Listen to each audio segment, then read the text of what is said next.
All right, welcome everyone. I'm here with the wonderful Matilda, who is joining us in February for the Sensual Arts Retreat, who also was part of our team for the Sensual Arts Retreat in Spain last year. So, welcome. You want to introduce yourself a little bit?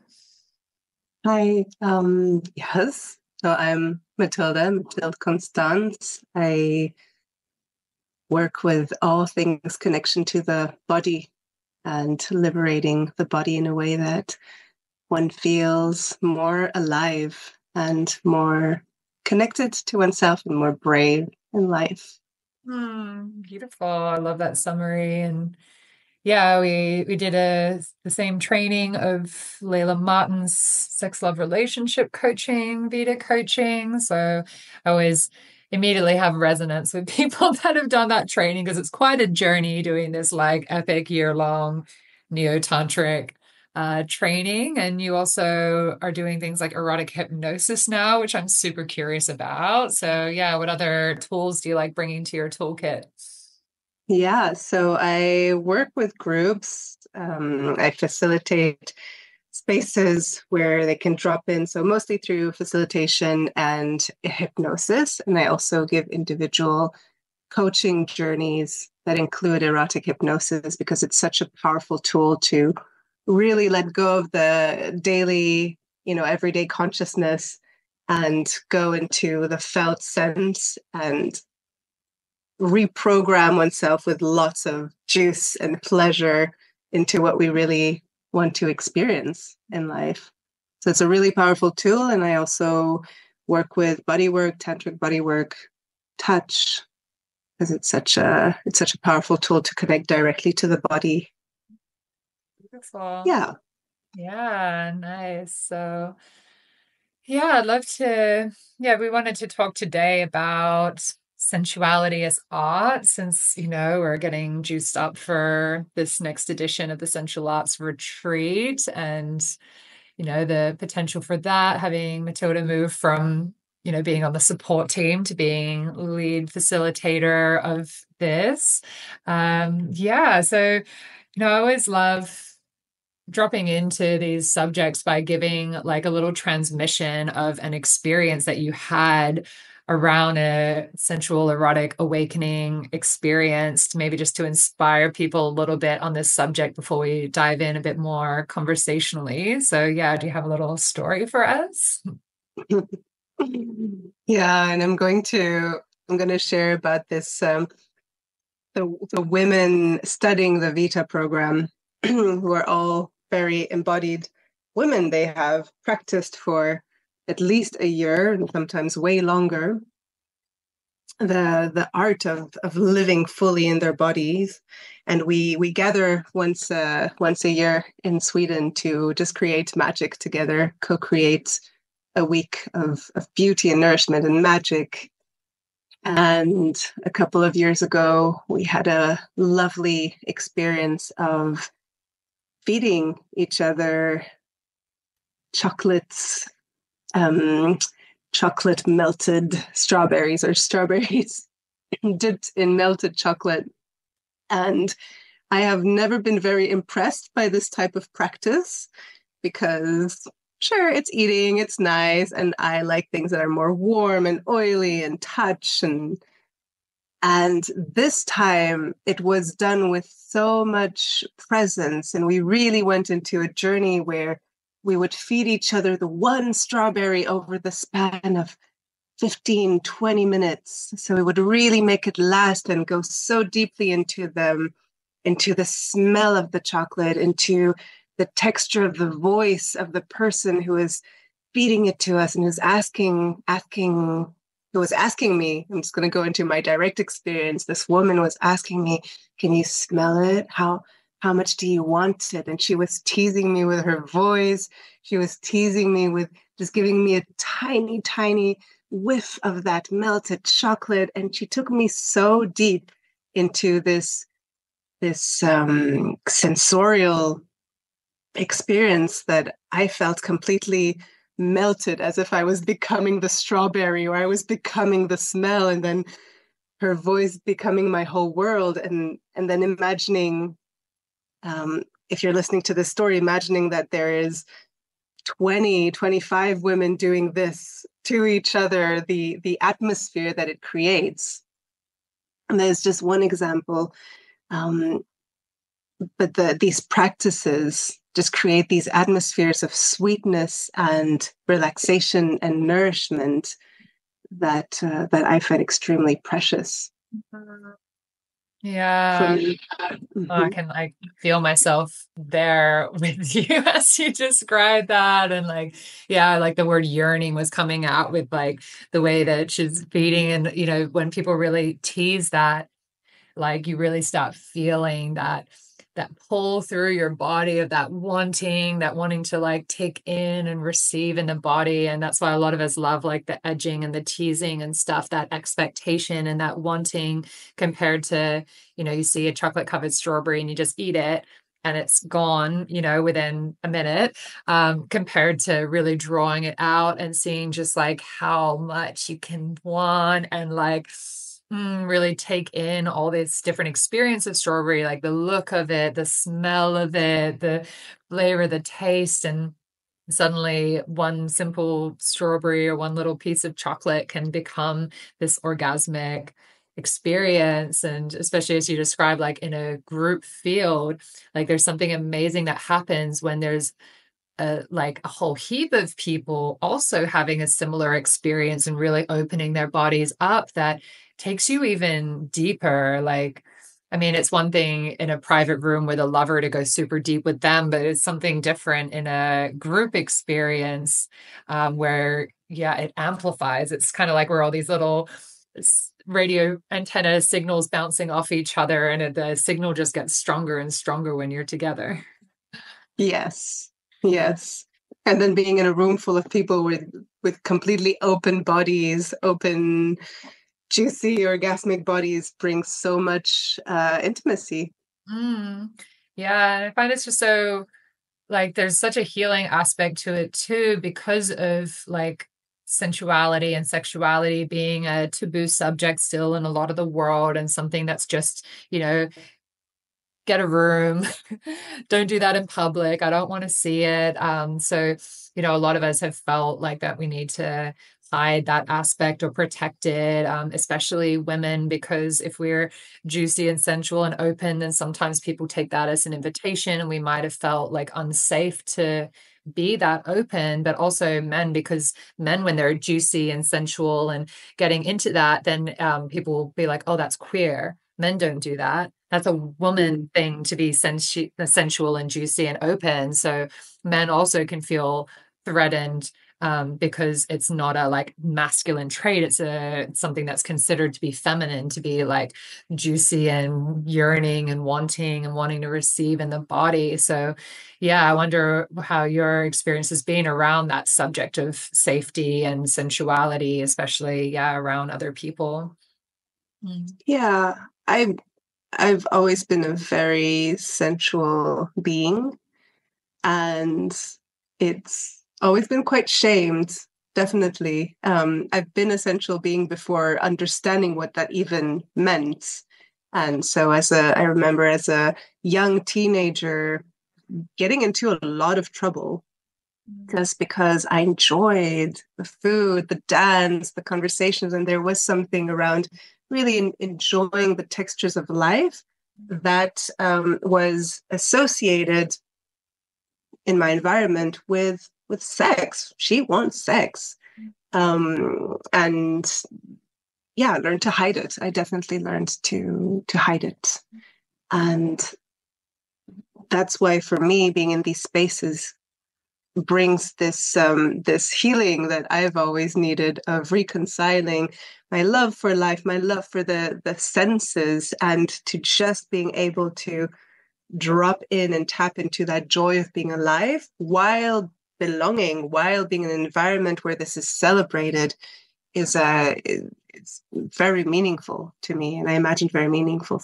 to a lot of people. Yeah, like it really does become this like utopia kind of experience. Like even so many years of being in these spaces, like just being around other people that, yeah, they're just enjoying life, enjoying being in a body, celebrating like really connected to the senses, connected to each other, wanting each other to feel pleasure and goodness rather than, a lot of the world, people are very like competitive or shut off or judgmental or whatever. And in these spaces, it seems like, all that just drops away. And it's just like, hey, can I stroke you with a feather? Can I feed you something? Like, oh, how much pleasure can I give you? And then that's going to give me pleasure. And it's like, just this upward vortex of yumness that is created. And, now I can't imagine going back to not having my little communities of sensual sluts that, just love pleasure and goodness and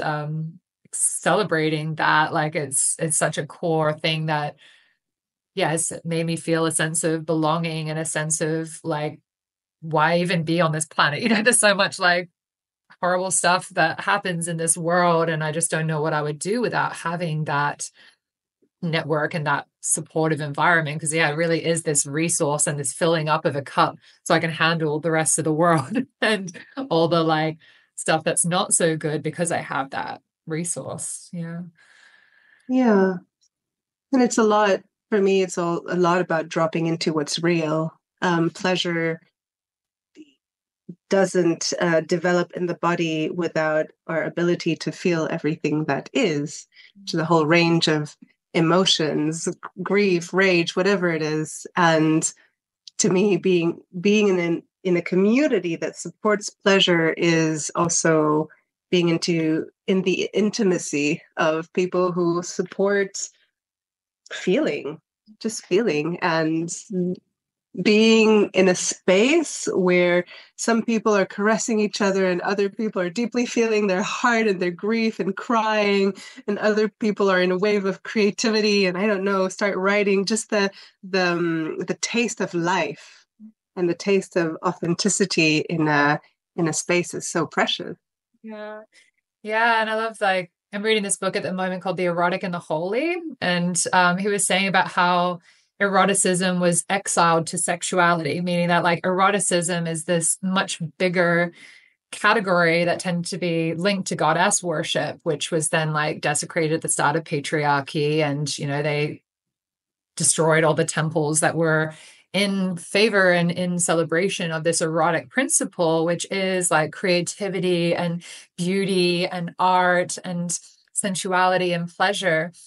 And that like when these temples were broken and, when patriarchy started rising, then there was this whole category of eroticism, which is like fullness and lushness and fertility and beauty and stuff, then got like squished into this category of sex and sexuality. And I found that so interesting, thinking and saying that's why so many people collapse under the weight of pressure in their sexuality, because they're trying to put all of this eroticism, which is a life force principle and a way of being, into just like, okay, that's my monogamous partner and you're responsible for my whole connection to eroticism now. That's your job. And it's like, of course that's going to be like giving people so much pressure. And I feel like, yeah, that these spaces that we're creating around sacred sensuality and temple spaces and stuff, it's trying to bring eroticism back out of, this like pressure of just being something to do with just your partner, and into like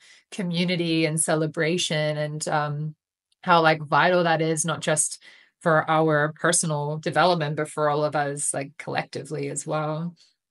Mm. Absolutely. Bringing it out of this little box of sex and this little box of intimacy with this one person, and not only sharing it, but amplifying it. Yeah.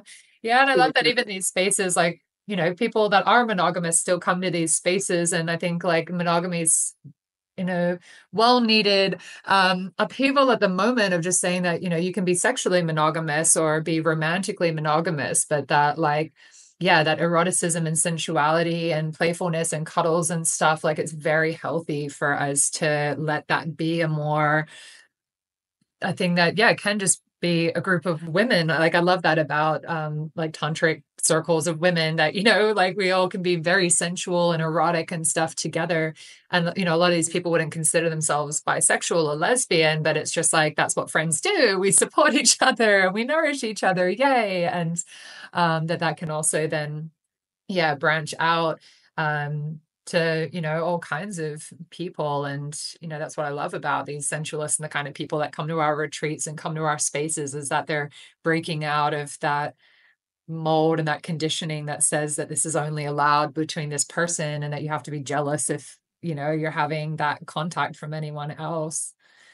Yeah. Yeah, yeah, sexuality can be very, very binding, and there is so much richness in a monogamous relationship around commitment and emotional depth and so on and so forth. And when eroticism and sensuality is only in that container, then there's also a lot of deprivation that can come up where maybe we don't have the capacity to nourish each other all the time. And maybe it's okay to find nourishment in the cuddles and the touch and the openness of other humans without it being as binding as it is in a deep committed relationship. It's still Mm. finding the depth of the nourishment and then bringing it back to the relationship and relating as fully nourished beings with full cups. Yeah. Yeah. So even if it's just contact dance, I'm like, my body just needs to be with other bodies. Like, I don't need to be having penetration with all these other people, but I'm like, there's something like this core need of touch and bodies melting and coming together and just like, other nervous systems being in contact with my nervous system that I feel is so healthy and normal. And I find like a lot of people, when they explore this space, then they also come to that kind of consensus as well, of that being like a vital need that isn't really respected or honored in our culture currently, but we are shifting that culture slowly and we're doing our bit to kind of reclaim the old ways of eroticism being a more, a spiritual path as well as just like a lifestyle. Like there's just something in, yeah, the lifestyle of it. And, I know we were wanting to, yeah, speak a bit to the artistry of it as well, like the creative elements. And maybe you wanted to just speak a bit also about that, yeah, that fusion of like eroticism, sensuality, and artistic creativity. Hmm. Yeah, I've always felt like I'm an artist who's never found her art. I was not a good drawer. I was not a, the when we think of art, it can be videography or sculpture or painting. And for me, the way I touch, the way I hypnotize with my voice, the way I create these spaces is an art. And it reveals when we learn these arts of there's going to be shibari, there's going to be touch, there's going to be different types of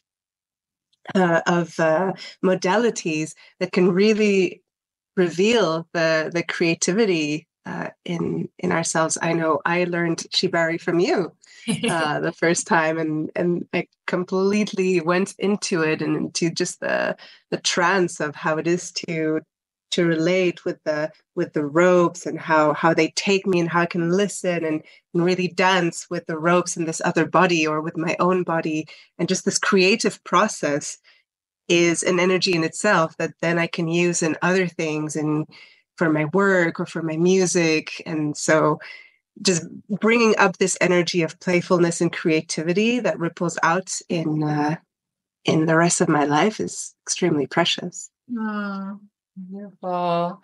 Yeah, I love it. Like, I've always been a creative in other senses as well, but then yeah, really when I started realizing that, yeah, sex is art, sensuality is art, like that there's just so much, yeah, that we can do creatively. And I really love, yeah, bringing people that perspective that it's not just, going and touching someone isn't just about like, okay, I do this and then you have this response or something. But yeah, it's a way to express yourself. It's a way to create this like spontaneous art and yeah, to just really and play. Like, and I loved when I started studying somatics, there was like some modules that I was doing that was talking about like just why play is so healing as well. Like I kind of sensed it intuitively that like this playful energy. Like the first time I ran the Sensual Arts retreat, I wasn't even expecting it to be like a healing transformational journey. I was just like, let's do some shibari, let's do some contact dance, let's do some tantra, like some of my favorite things. We'll just put them in a retreat and it'll be a really fun week.